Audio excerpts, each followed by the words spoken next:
When you think of the word impulsive, what's the first thing that comes to your mind? If you're like many people, you think of children, and that would be an accurate representation of the word. But impulsiveness affects our lives as adults more than we realize, and certainly more than we like to admit.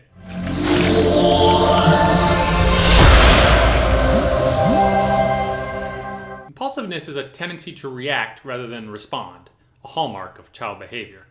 When you react, you act out your brain's instinctive, reflexive response to whatever situation you're confronted with.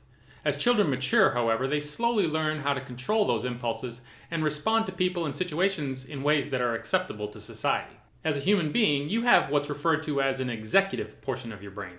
It gives you the ability to resist the urge to satisfy your instinctive short-term desires in favor of long-term benefits. You even have the ability to do things that benefit other people, even if that something negatively affects you. However, the only way you can do that is to be aware that you are reacting and instead consciously decide how to act. Your primitive brain wants to keep you safe and only do things that make you feel good. Unfortunately, those impulsive behaviors often conflict with your long-term goals.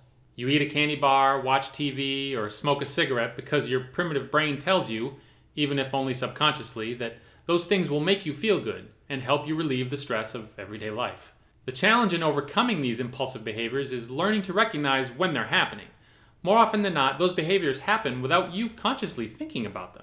Human beings are bundles of habits, operating on autopilot more than we realize. When you live your life moving from one impulse to the next, it can feel like you're always sabotaging yourself, taking one step forward only to take two steps back. This feeling is a sure way to crush whatever motivation you had to establish a good habit or make a positive change in your life. One simple but very effective way to improve your impulsiveness is to develop your mindfulness. Mindfulness is commonly referred to as being present or living in the moment. But in my opinion, those descriptions don't do a good job of communicating what mindfulness really is. If you were to ask people who are not familiar with the concept of mindfulness whether they're consciously aware of their thoughts and actions, they would probably say yes. Logically, then, they would probably consider themselves to spend most of their time in the moment. In other words, to them, being present is more about not being distracted or thinking about unrelated things when you're having a conversation with someone. And while that's certainly a part of mindfulness, it's not the whole picture. Aside from reining in your distracted thoughts, mindfulness gives you what I think of as a bird's eye view of yourself.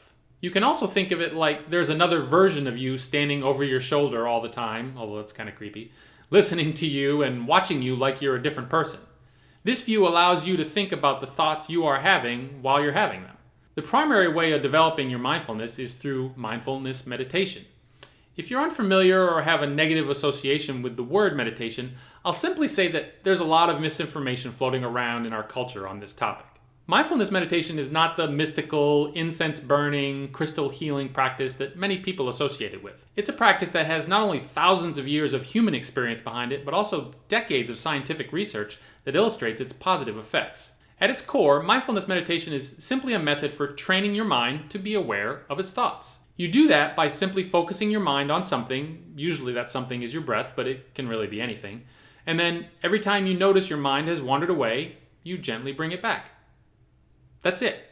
By doing this practice over and over and over, you teach your mind to develop that bird's eye view.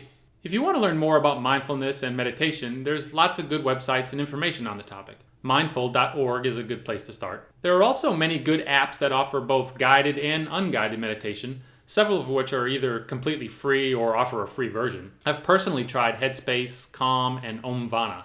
I have no affiliation with any of those companies. I just wanted to share what I personally have tried. I'm not going to delve into the physical and psychological benefits of meditation in this video because I plan to cover that topic in more depth at another time.